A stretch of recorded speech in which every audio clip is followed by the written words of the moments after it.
Searching for this all my life. You're just my type. I've been looking for a boy who can treat me right. Short dark hair, but those eyes so bright. Alrighty, welcome back to Scheananigans, everyone. I am in the studio solo this week. I posted for questions and you guys sent in a ton for me. So first of all, thank you for that. But today I want to do something a little different. I told the team, don't filter anything. We're not cherry picking, no softballs. I am just going to read whatever question is on these cards unprepared. So I want to make this as seamless as possible. So we're going to see how far we get before I get tired of hearing my own voice play back in these headphones. And here we go. What does Summer know about Easter? Does she know the religious aspect or just the Easter Bunny side of things? So for Easter specifically, she knows more of the Easter Bunny side of things. When it comes to Christmas, she knows that's Jesus's birthday. We're still kind of figuring out how to introduce religion to her because we were both raised very religious and very different. I was raised Catholic, Brock was raised Mormon, and we do not want to raise our daughter in either of those religions. I want her to believe in a higher power. I want her to believe in heaven and God and all of that. So, we'll say prayers. We talk about God. We talk about heaven. We talk about death and, where souls go after they leave Earth. But as far as Easter, I have not completely figured out a way for her to grasp that concept. So if you guys have any tips on how to introduce religion to a 4-year-old, I would love to hear that because we're kind of struggling with that where I'm not going to raise her Catholic. But I do want to raise her with religion, with spirituality, and I want her to always believe in a higher power. It's just, I have a very inquisitive kid, and she asks a lot of questions that I don't have the answers to. Of course, there's, Chat GPT now, but who knows what. I should probably just ask and see what she says when I ask about religion, because I would be curious. Because that's the crazy thing, too, with AI, with these kids. It's at their fingertips. Generation Alpha is the first generation who is growing up with easily accessible tools like technology, AI, all of these things. It's wild, whereas Gen Z, of course, they're in it now. But when my sister was little, I think we still had dial-up internet and not just iPhones and smartphones and everything so easily accessible. And one of the craziest things about just technology and iPhones and stuff in general, your kid, well, at least my kid, they can fact check you. Prime example. So we're watching the Artemis rocket launch last week. I was 7 minutes late. I wasn't paying attention to the time. And when I turned it on, it said like time in space or time since launch, whatever. And it was like 7 minutes. And so I was like, oh, shoot. So I go back. I rewind. She's with her friend, Lila. She's not really paying attention. And so I'm like, oh, Summer, the rocket's about to take off. She goes, wait, is this happening right now? I'm like, yeah, honey, it's right now. And so they're watching it. They do the countdown. It takes off. And she goes, wait. And she looks at the time on the TV. She goes, grabs my iPhone, looks at it, and she goes, 3:50. And then as I see her grabbing my phone, I grab the remote, I push live. So it just goes to live. And the TV, I think it said 3:51 or whatever. It was like 1 minute off. And she's like, wait, but then it caught up right away. And I said, oh, well, they're showing different time zones, Central, East Coast, it's later in New York and this and that. But I'm like, damn, this kid, she is going to fact check me. So when there are questions around religion and certain things, I mean, I don't have all of the answers. I don't know if I have the right answers. So I've been a little skeptical how to introduce religion because we don't know how we're going to raise her. I feel like Christian is what we relate to the most, but, she says her prayers and we're just figuring it out. But she does love the Easter Bunny, that side of things. Favorite Easter memories? For me or for her? Because I would say we made a core memory this year, And that was Brock burning the Easter Bunny bread. So get up early, she finds all the eggs. We have breakfast. And then her and Brock are making this Easter Bunny sourdough loaf. If you've been following Betty Brocker, then he's been into making his own sourdough and just like that real trad husband. And so they found this recipe, whatever, on TikTok. And you cut the sourdough into the shape of a bunny, you make the ears, you have the string, you do this, that, and the other. And I want to pop this up for whoever is watching on YouTube if you didn't see it on Instagram. When he put the bread in the oven, it cooked. I'm doing Summer's hair. He turns the oven off, or so he thinks. And all of a sudden he runs upstairs and I'm like, something smells like it's burning. And I like yell up to him because I have like her hair in my hands. It's parted and I'm trying to fix it. And I'm like, honey, I feel like something's burning. And he's like, no, I turned the oven off. I look over at the oven. No, it's not off. So I drop her hair. I run over to the oven. It was on broil. I open the oven and the bunny was burnt to a crisp. I mean, completely black. And he comes down and he's like, man, that was like the only starter and sourdough that he had that we could have made the bunny with that day. And so I was like, you know what? It doesn't matter that we didn't have the bunny bread. We made a bunny fruit platter and it was great. But I said to Brock, I go, you just created a core memory because your 4-year-old might not always remember the time dad made an Easter bunny loaf of bread. I guarantee she's always going to remember when you burnt the bunny loaf of bread. So here just making core memories, but she thought it was funny. She wasn't that upset about it. And I taught Brock what a broiler is and how one way turns it off and one way turns it to broil. So yeah, that was a good core memory. And that's probably going to be one of my favorite Easter memories moving forward. I don't think I have too many as a kid. I have some photos, but I don't know. My memory's bad. Okay, moving on. Oh, I did see this question come in. Are you and Brock separated? Looks like you took wife off your profile. I've never had wife on my profile. If he took husband off his, then we're going to have another conversation. But I never had anything other than Summer's mommy and links to my book, the podcast, or whatever it is I'm working on at the time. So we are not separated. We are very much together and we're doing really good, actually. I feel like the last 3 years and Easter is a bit of a triggering day for me because that was the night that he sat me down 3 years ago and told me about the affair. We had a great Easter together. If you read the book, you know the story. So now that it's been exactly 3 years, I'm happy to report that we're doing the best we've been since before I found that out. It took a lot of rebuilding. A lot of trust was broken. I don't know that we'll ever get it back 100%. I think I'm, happy if we could just stay at 99. But we've been doing really good. We've been connecting again. And we're so excited for Summer to have this next chapter of kindergarten and school. And she is so excited. And I'll get more into that later because I think there were maybe some questions about her. Did your biological dad read your book? If so, what were his thoughts? So I know he bought the book.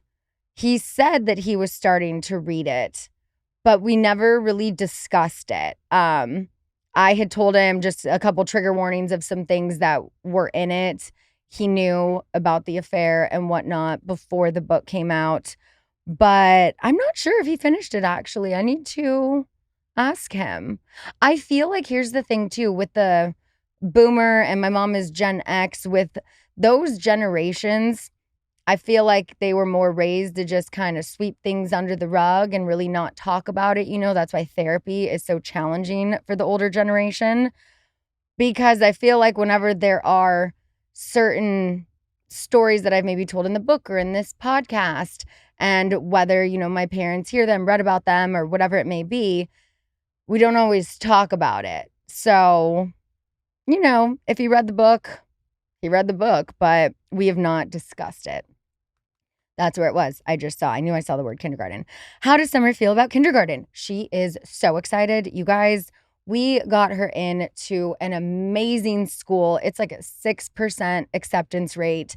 She is so excited. She's doing summer camp. She's got kinder camp. She has some friends who already go there, some friends who are going to be in kindergarten with her. And she's so excited. She wants to play sports. She wants to play chess. She wants to do all the things. So she's really looking forward to this. I'm looking forward to this. And I can't believe it. It's like I remember, for someone who has a bad memory, when I started kindergarten, and now I have a daughter starting kindergarten. And that's just wild. And I was saying on Easter to my cousin Shalom, we're 6 months apart. Her son is graduating college as mine is entering kindergarten. It's just so crazy how we're the same age and just life, you know? And I have friends from high school who have kids who are graduating high school, going to college. And I'm like, wow, we're just starting. But I'm excited. I'm very happy that we got into this school. It's one that we had our eye on for the last year. And I just can't wait for this next chapter. You're looking more fit lately. Do you follow a special diet?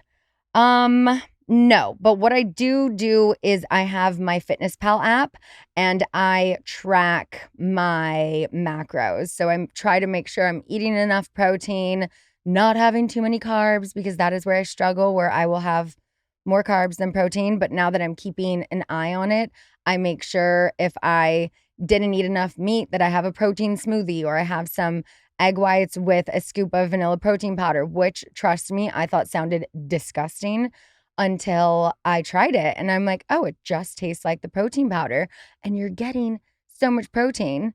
And as I was saying this to my friend Deb, we work out together a lot. She was like, wait, you can't just like drink raw eggs. And then I started freaking out. I was like, oh my God, oh my God. But no, of course, the egg whites are pasteurized. So it is okay. I don't do that every day. But that is just a good way to get some extra protein in. And I've been working out with a new trainer and she has been amazing. It is a trek for me, so I am committed. It's about an hour drive each way, which people are like, why do you drive that far? Because you know why? I enjoy listening to audiobooks, listening to Giggly Squad. That's my me time in the car, where I don't mind if I'm in traffic. I don't mind the long drive. I have a leased vehicle for the first time in my life, so I don't care about how many miles I'm putting on it. I have 15,000 a year I can drive, and you better believe it, I will be driving those 15,000. So I think just having that motivation really helps too. I'm like, well, I'm driving all this way. I'm going to get the best workout impossible.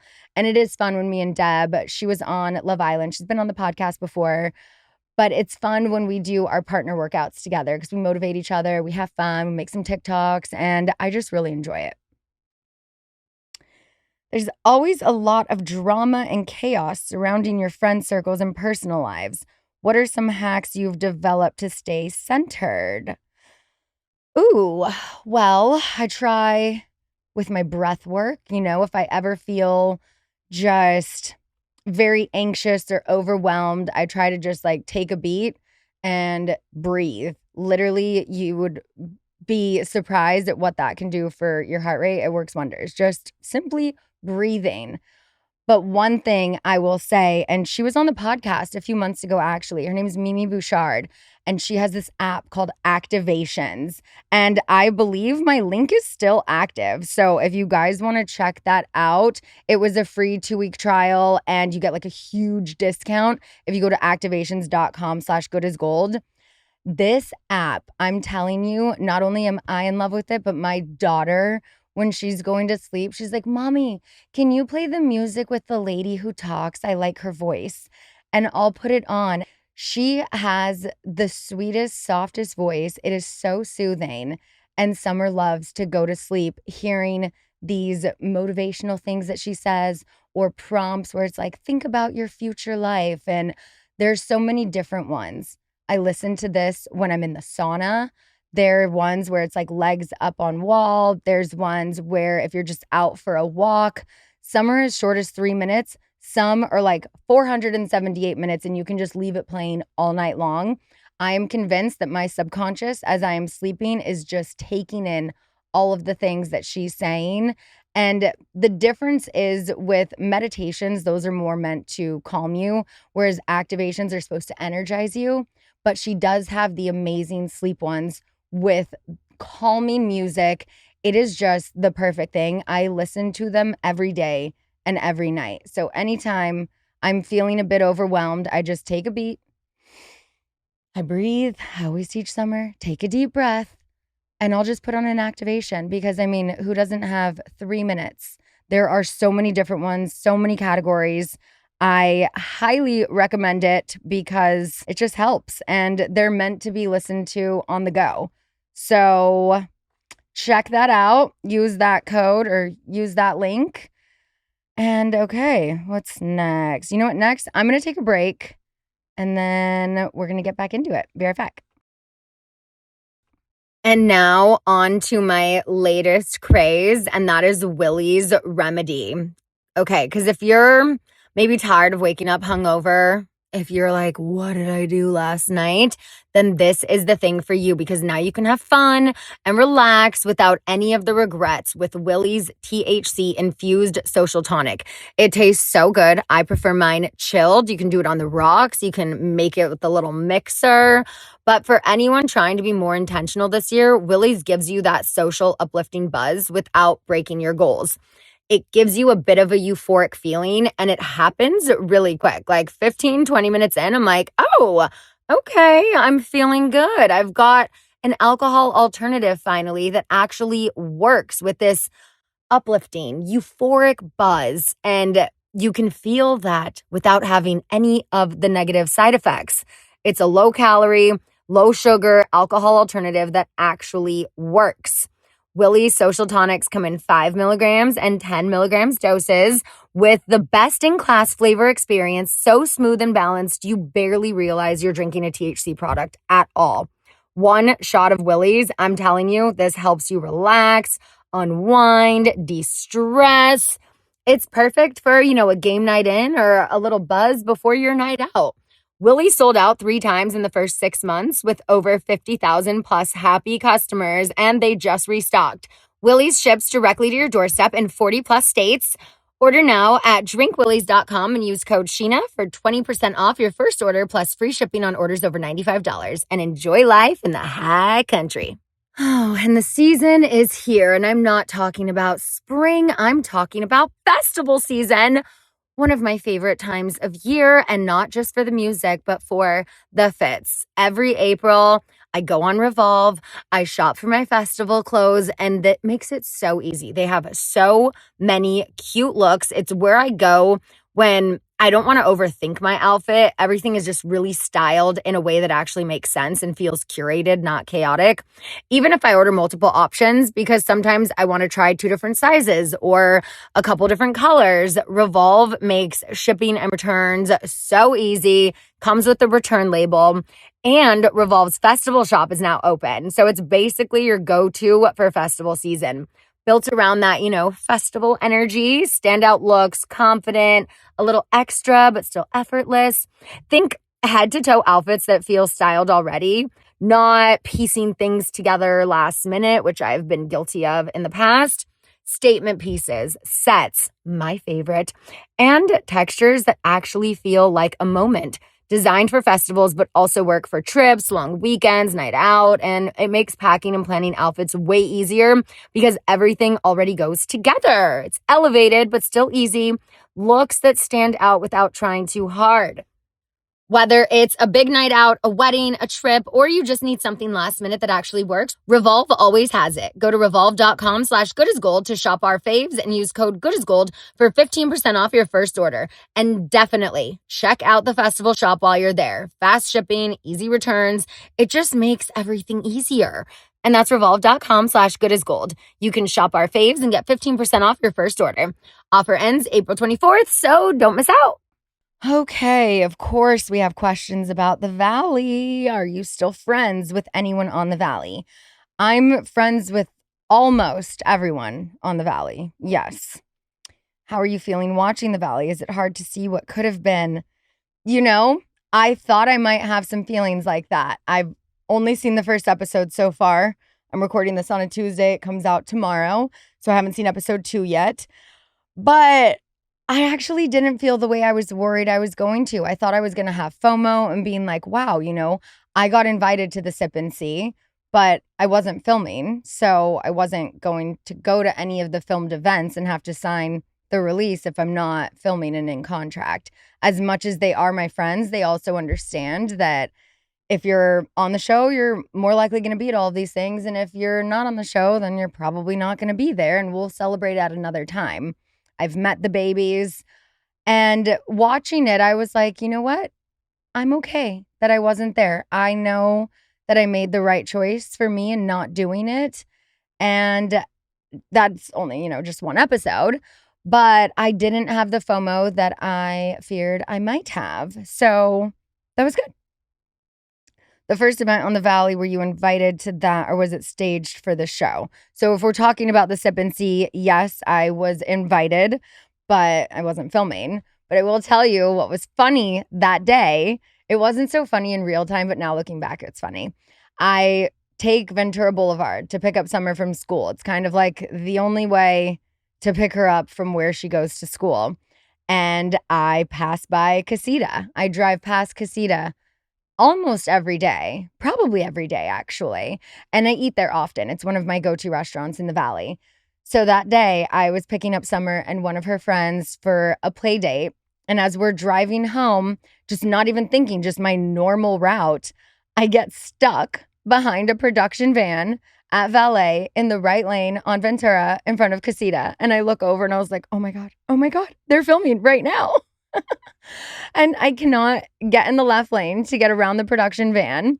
I see one of my friends standing at the valet stand. There's so much traffic in the left lane. So I'm just stuck watching, what could have been. And I did feel some sort of way then. But then I got in the left lane. I went home and I had a good laugh about it. And I texted my friend when I got home and I was like, oh, I saw you standing at the valet stand if you want to stop by after.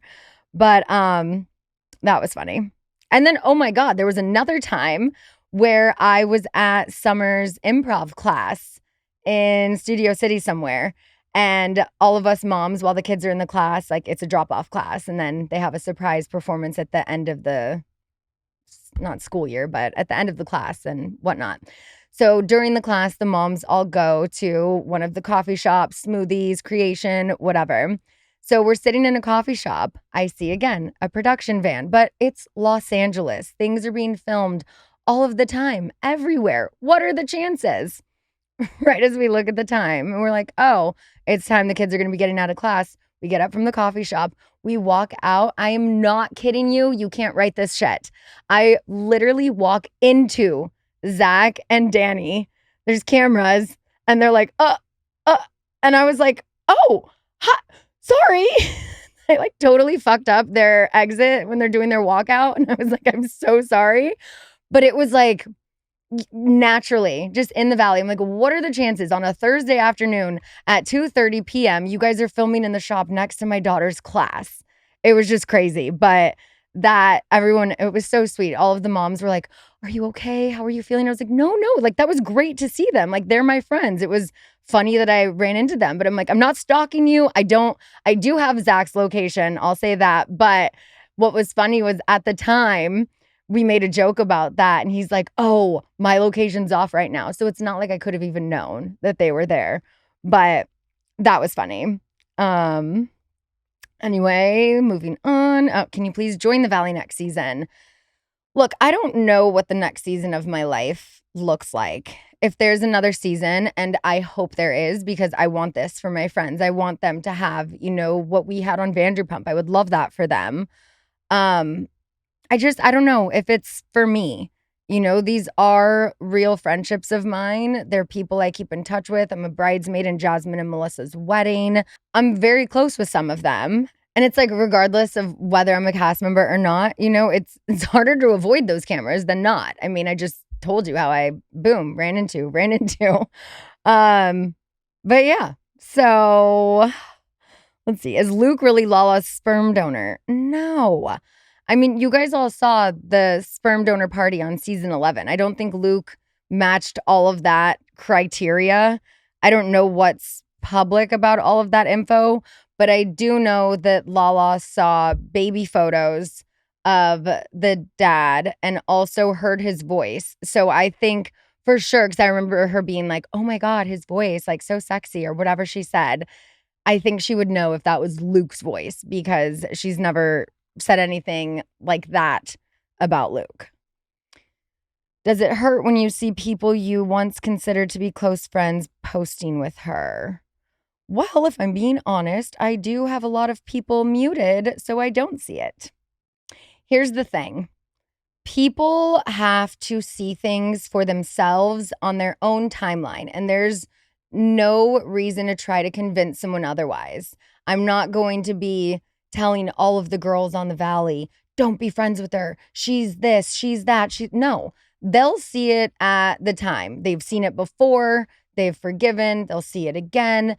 It's inevitable. I just think that people need to learn for themselves. I could give a warning, but at the end of the day, what does that do? If you want to be friends with her, go and be friends with her. I would never tell someone, do not be friends with her. But I hope that she learned from our experience and friendship fallout and is doing better with friendships in the future. I'll say that.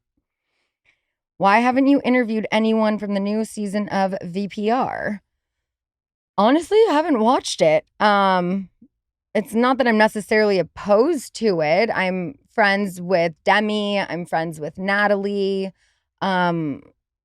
There's this one girl, I think her name's Angelica. I saw some interview bites of that I thought was really cute and articulate. But I didn't watch the show. I am so behind on the shows that I already really enjoy watching. And I'm really trying to focus more on scripted TV. Although I did just add Real Housewives of Rhode Island to my roster. So I'm like, look, I could not take on another show, especially that show. I wasn't interested in watching it right now. It just doesn't fit in my life. So I'm not going to have someone on when I'm not well-versed on the episodes and all of that. Anyone I have on this podcast, I like to have a lot of knowledge about. So unless I have one of my friends on, like maybe I have Demi come on and just talk about her experience, but I'm not going to be able to ask the right questions because I didn't watch the show. But maybe I post for questions. So comment below if you guys want me to get one of the girls in the chair, get into some shenanigans with them, talk about their experience. I'm totally open to that. So not a no, just not yet. What was the hardest season of VPR to film? Season 11. The last season was torture.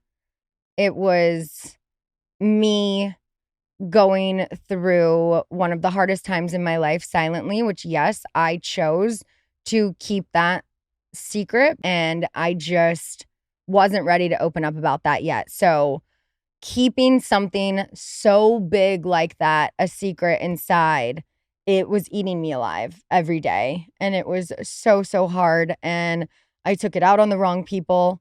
I wasn't the best version of myself.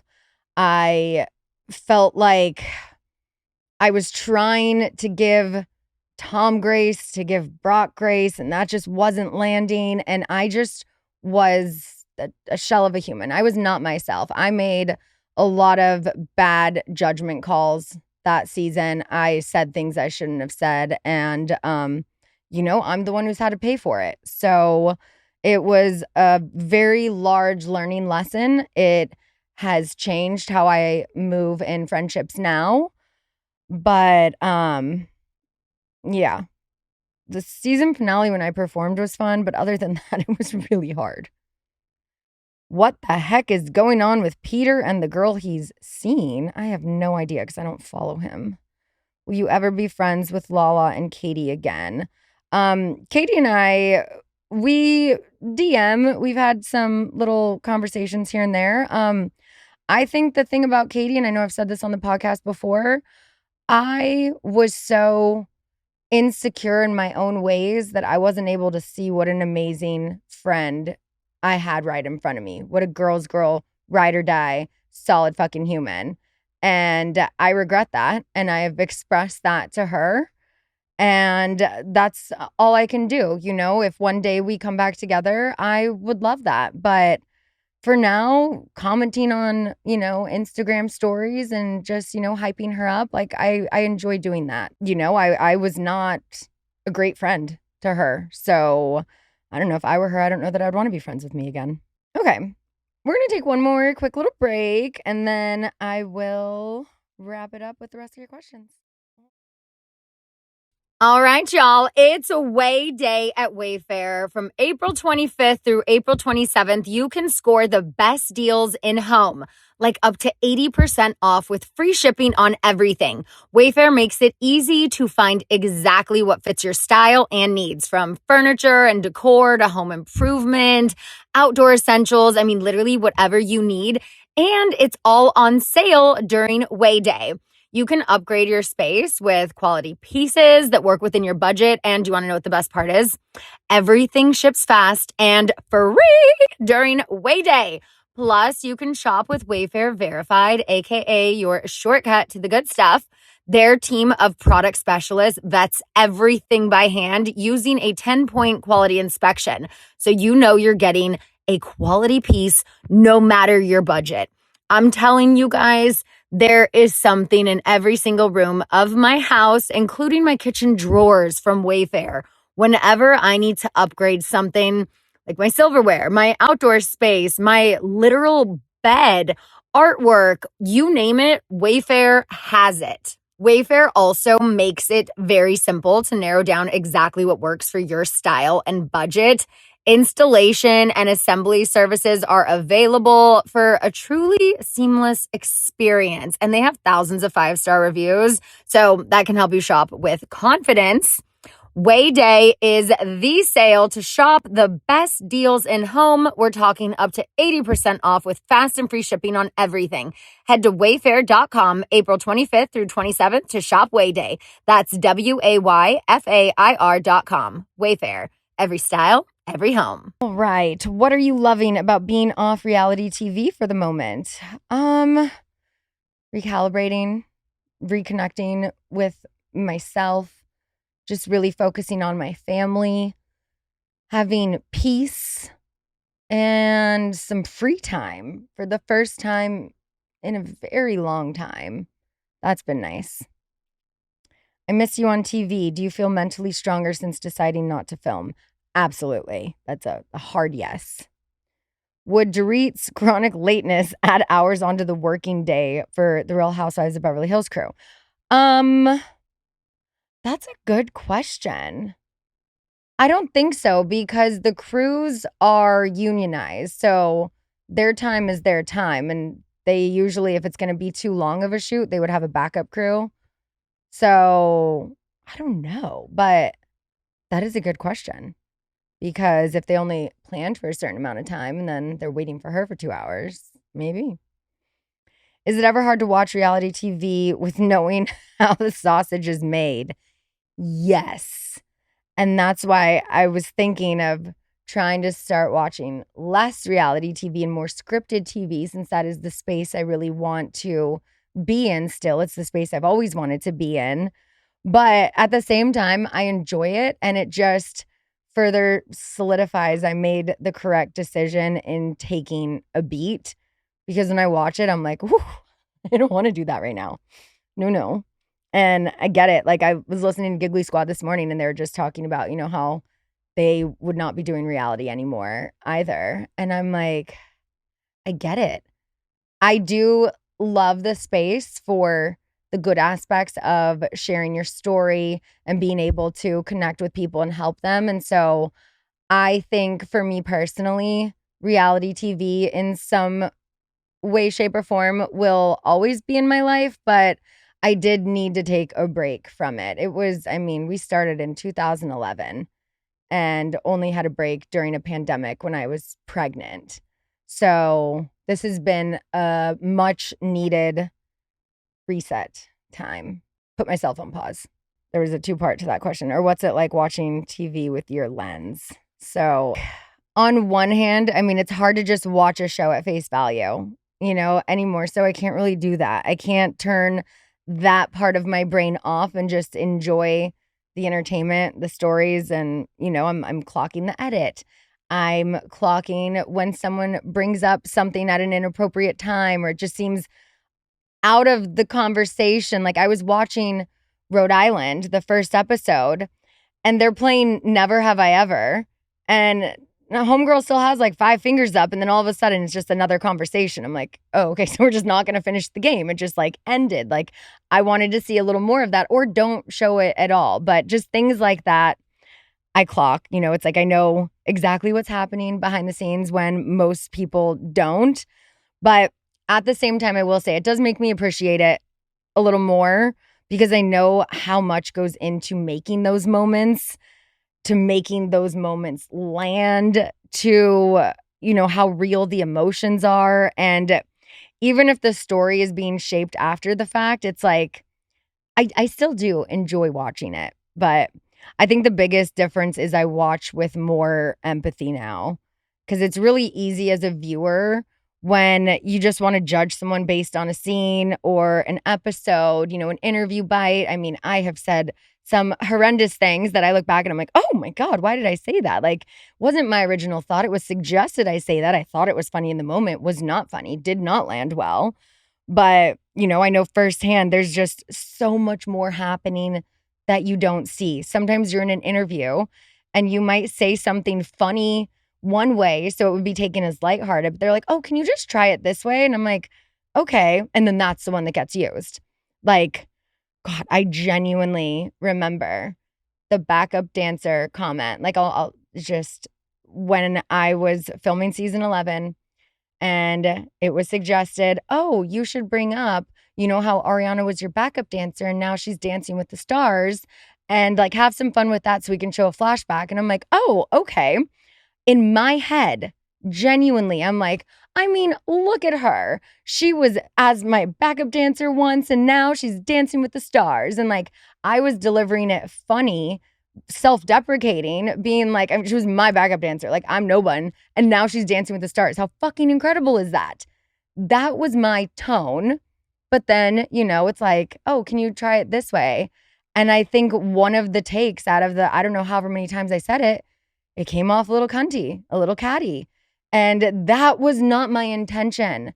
And I remember Ariana sitting on Watch What Happens Live saying that she hadn't seen the episodes. She wasn't watching the show, but she saw some clips on TikTok and that hurt her the most. And that broke my heart because I'm like, that was not even my original thought. And that was not my intention at all. I was trying to be cheeky to just show them in a flashback to season 1 and congratulate her. But that's the thing. Sometimes it lands, sometimes it doesn't. And it's all a learning lesson. Yeah, I guess it can kind of ruin the illusion a little, but it gives me a deeper respect for the process and the people living in real time. I will say that. Are you Team Sierra or Team Amanda? Is that a serious question? Team Sierra. And then follow-up question, is Carl a mess? I mean, Kyle talks to him more than I do. So if Kyle on his Man on the Street interview is saying Carl's a mess, then maybe Carl is a mess. I know he was in LA last week. I was trying to see him, but we didn't get to connect. So I cannot report on whether or not he is a mess. But I will say him and Lindsay's Uber Eats commercial, iconic. Uber Eats, like they know how they ate with that, That's pretty good. What is your stance on Taylor and Dakota with all that happened? Honestly, I don't really know all the details of what's going on there. And I think it's important to be honest about that. What I do know is that the priority should always be the well-being of the kids. But in life, there are moments that we all have where we don't show up in the way we should for ourselves, for the people around us. And that's just part of being human, as I was just describing in my interview bites and who I was season 11. I did not show up for Ariana in the way I should have. And I can make every excuse in the book of, I was going through this. It doesn't matter. I did not show up. And that's something that I have to live with. And that's a lesson I've learned.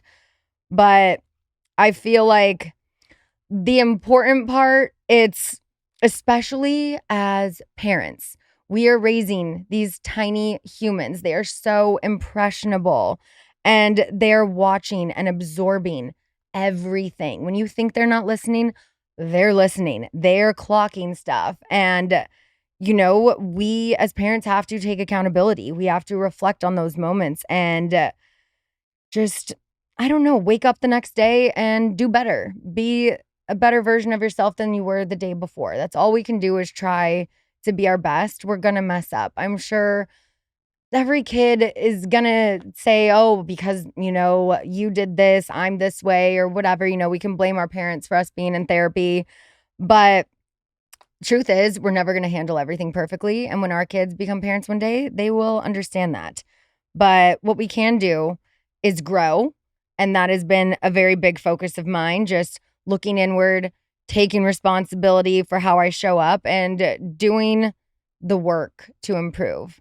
And it's been a long road. It hasn't always been easy, but at the end of the day, I can't control anyone else. I can only control myself. I can only control how I respond, how I react. It's why I tattooed "Let Them" on my hand. So I see that every single day. And I remind myself to just take a beat, let them. And, going back to Taylor, like I only know what's out there publicly when it comes to her.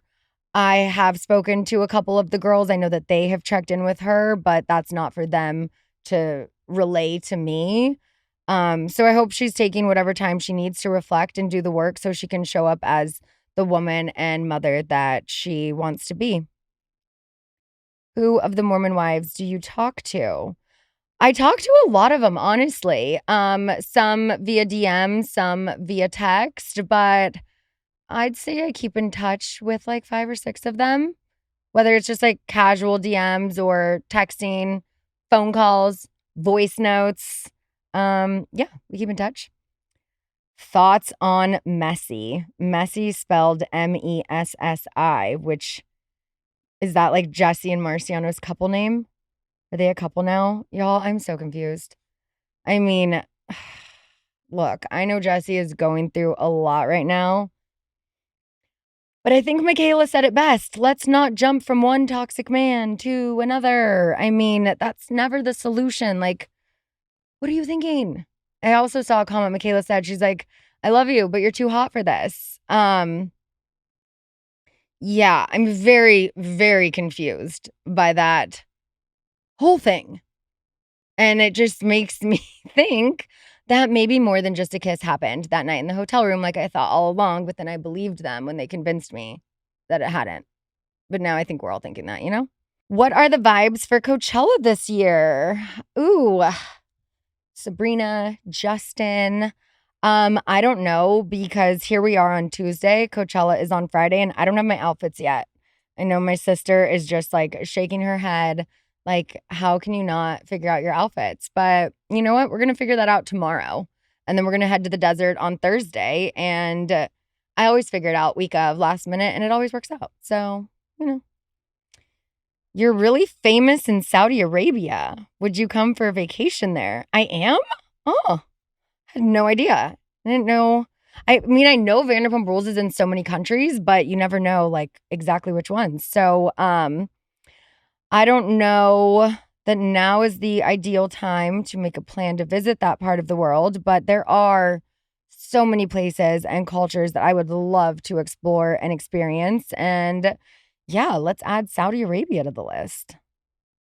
Are you right or left-handed?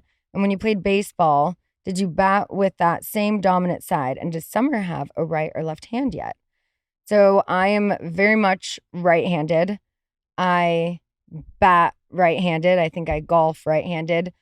But then I snowboard goofy, which I think is also right-footed.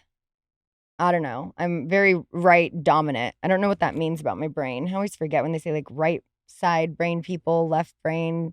I don't know. But yeah, I'm right-handed. If you ask Summer, she'll say, I can do both.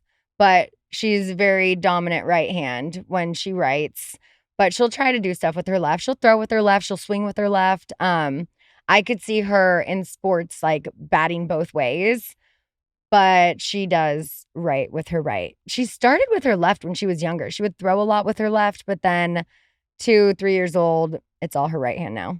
But also funny, I did see something on Instagram recently about handedness, I guess it's called, where humans are the only species that show a consistent population-wide preference towards the right side, whereas it's mostly a 50-50 distribution on handedness for other species. And we have no clue why. And it's wild. I don't know. As a cat owner, have you noticed that your cats behave differently when you're sick? Apparently, cats can sense illness before we might know something is wrong. With Summer, yes. I am fortunate. I don't get sick too often, but whenever she's feeling down, the cats, they are like right there, ready to cuddle.